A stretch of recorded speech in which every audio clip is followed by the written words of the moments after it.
এই আগস্ট মাসে জাপানের সমস্ত কোম্পানি অফিসগুলো ছুটি থাকে, মানে আগস্টের নেক্সট উইক থেকেই। আমার মিস্টার আর দাদার অফিস ছুটি হবার আগেই আমরা 4জন প্ল্যান করে ফেললাম, আগামীকাল তো শনিবার, তাহলে বাড়িতে বারবিকিউ করলে কেমন হয়। যেই ভাবা সেই কাজ।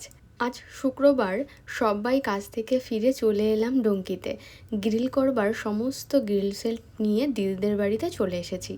আমার মিস্টার গ্রিল মেশিনটি আজই সেট করে রাখছে, কারণ আমাকে নিয়ে আগামীকাল ডক্টরের কাছে যাবে। এখন একটি কাজ এগিয়ে রাখা হচ্ছে, যাতে করে আগামীকাল ডক্টর দেখিয়ে বাড়িতে ফিরে শুধু গ্রিল করবার খাবারগুলো কিনলেই হয়ে যাবে।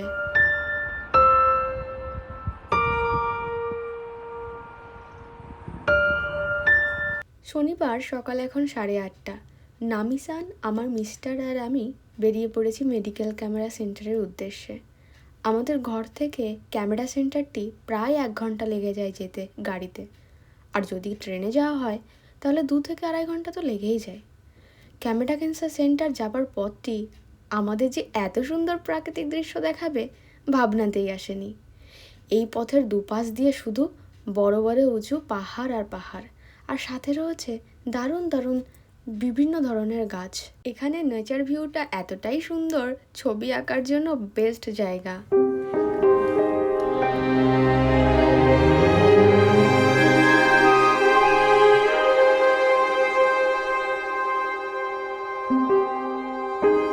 এই দিকটাতে খুব একটা বাড়ি দেখতে পেলাম না। এই দিকটা গ্রামের সাইড তো, এখানে যে কয়েকটি বাড়ি আছে সব কয়েকটি বাড়ির মানুষরা তাদের জমিতে চাষাবাদ করেন। অনেকগুলি জমিতে তো ধান পেকে সোনালি বর্ণের হয়ে এসেছে। কি অপূর্ব লাগছে দেখতে। আমরা সুন্দর গ্রামটি পেরিয়ে শহরে চলে এলাম। আর বেশি দূরে নেই সেন্টারটি।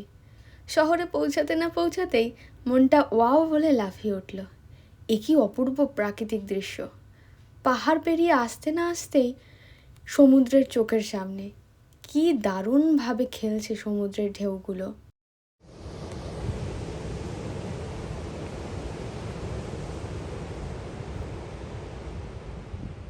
আমি না যেতে পারিনি সমুদ্রের কাছে, তাই আমার মিস্টার গাড়ি থেকে নেমে ভিডিওটি করেছিল। এই ক্যামেরা ক্যান্সার সেন্টারটি কত বড়! এই যে চারপাশে যতগুলি বিল্ডিং দেখা যাচ্ছে সব কটি মিলে একটি সেন্টার। জাপানের টপ ক্যামেরা মেডিকেল সেন্টারগুলির মধ্যে এটি একটি।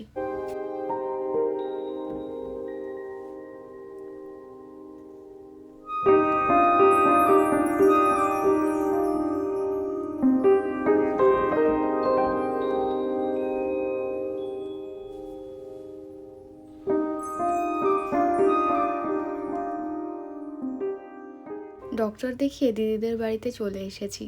আমার মিস্টার আর দাদা চলে গেছিলো মার্কেট করতে, মানে আজ যেসব খাবারগুলি গ্রিল করা হবে সেই সব খাবার নিয়ে চলে এসেছে। এসেই কাঠ কয়লাগুলো ধরাবার চেষ্টা করছে, কিন্তু কিছুতেই কাঠ কয়লাগুলো ধরছিল না। না মোমবাতির আগুনের সাহায্যে হচ্ছিল, না গ্যাস লাইটারের আগুনের থেকে। অনেক চেষ্টার পর আইডিয়া এলো গ্যাস ওভেন থেকে ধরাতে হবে। যেই ভাবা সেই কাজ। অবশেষে গ্যাস ওভেনের আগুন থেকে কাঠ কয়লা জ্বালানো সম্ভব হলো। দাদা ছোট্ট একটা ফ্যান চালিয়ে আগুন বাড়াবার চেষ্টায় আছে। সে কি জোগাড় আমাদের! আমাদের এখানে এখন 7:30 বেজে গেছে। দিদি আমাদের সবার জন্য চা বানিয়ে নিয়ে এসেছে, আর দেখতে দেখতেও আঁচটিও ভালোভাবে ধরে উঠেছিল। আমার মিস্টার মাঝে মাঝে চা খেতে খেতে আগুন বাড়িয়ে তোলার চেষ্টা করছিল একটি হাত পাকার সাহায্যে। হাত পাকা ঠিক না, একটি কার্টুনের টুকরো দিয়ে হাওয়া করছিল।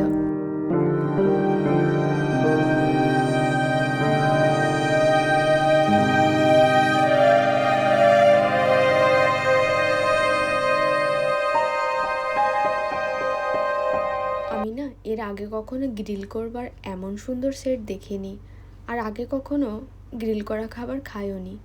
গ্রিল করা খাবারগুলোতে কোনো রকমের মশলা অ্যাড করা হয়নি। শুধু গ্রিল হয়ে গেলে খাবারগুলোর ওপরে একটু শিয়োকোশো বলে একটি লবণাক্ত জিনিস আছে, মানে জাপানের মশলা আর কি, তো ওটাই দেওয়া হচ্ছিল ছিটিয়ে। এই পাত্রটিতে sweet corn, tomato, mushroom, capsicum আর পেঁয়াজ আছে। আর অন্য পাত্রে রয়েছে ওয়াইল্ড মাসেল, চিকেন উইংস আর সলিড চিকেন।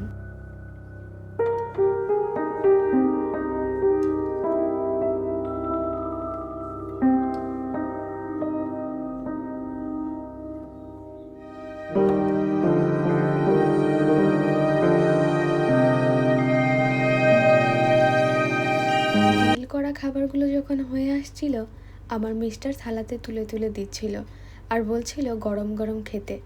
গরম গরম না খেলে নাকি স্বাদ পাওয়া যাবে না।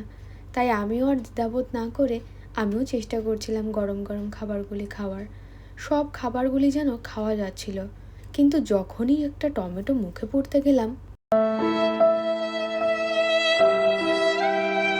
টমেটো এতটাই গরম ছিল, খাওয়াই যাচ্ছিল না যত সময় না ঠান্ডা হচ্ছিল।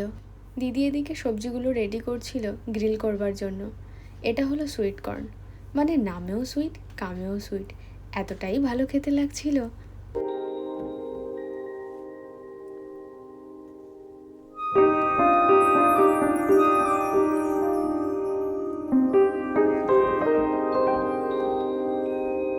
উইংসগুলো দেখতে কত সুন্দর লাগছে। আমার সবথেকে এই গ্রিল করা খাবারগুলোর মধ্যে এই চিকেন উইংস আর সুইট কর্ন সবথেকে বেশি পছন্দ হয়েছে। আমার মিস্টার রান্না করতে যে এত পছন্দ করে, সে কখন থেকে খাবারগুলো গ্রিল করছে, একটুও রেস্ট নেয়নি। দাদাও গ্রিল করতে পারে, সে কারণে আমার মিস্টারের একটু হেল্প হয়ে যাচ্ছিল। আমি তো একদমই জানি না, আমার কাছে তো এই বিষয়টি নতুন, তাই সে কারণে আমি ওয়েদারের মজা নিচ্ছি আর এই সুন্দর সুন্দর খাবারগুলি খাচ্ছি। এই উইংসগুলো খেতে এত টেস্টি হয়েছে কি বলবো, পুরো নেক্সট লেভেলে জুসি জুসি। এগুলো হচ্ছে ওয়াইল্ড মাসাল। এর আগে আমি কখনো খাইনি বা কখনো ট্রাই করব ভাবিও নি। এগুলোর মধ্যে অনেকটা পরিমাণে ডিম আর একটু মাংস রয়েছে। আর হ্যাঁ, সাথে না অন্য এক ধরনের অক্টোপাসও নিয়ে এসেছিল। সত্যি বলতে গ্রিল করা খাবার যে এত স্বাদ হয় কি বলবো, না খেলে বুঝতেই পারতাম না। ছোটবেলাতে যখন ইতিহাসের বই পড়তাম, তখন ভাবতাম আদিম যুগের মানুষেরা কিভাবে মাংস পুড়িয়ে খায়, না দেওয়া হতো কোনো মশলা, না ঝাল না লবণ। এসব কথা ভাবতে ভাবতেই আমার মনে পড়লো আমি তো চপস্টিক্স নিয়ে বসে আছি, ওয়াইল্ড মশালগুলো রেডি হয়ে এলেই খাবো। দাদা প্লেটে করে বন্য ঝিনুক নিয়ে চলে এসেছে, আর এদিকে দিদি ওয়াইল্ড মশালের ওপরে লেবু দিয়ে দিচ্ছে, যাতে করে খাবারটির স্বাদ আরও টেস্টি হয়ে যায়। জাপানিজরা কিন্তু এই ছুটির দিনগুলোতে, মানে এই গরমের সময়, কোনো নদীর পাড়ে অথবা কোনো বিচে গিয়ে বারবিকিউ করেন, তাদের ফ্যামিলির সাথে টাইম স্পেন্ড করেন বা বন্ধু বান্ধবের সাথে। আজকের সারাদিন দারুণভাবে কেটেছে। আজকের এই সারাদিনের অনুভূতি ভুলবার নয়। আজকের ভিডিওটি তাহলে এখানেই শেষ করছি। তোমাদের সবাইকে অনেক ধন্যবাদ এই ভিডিওটি সম্পূর্ণ দেখার জন্য। সবাই সুস্থ থেকো, ভালো থেকো, সাবধানে থেকো।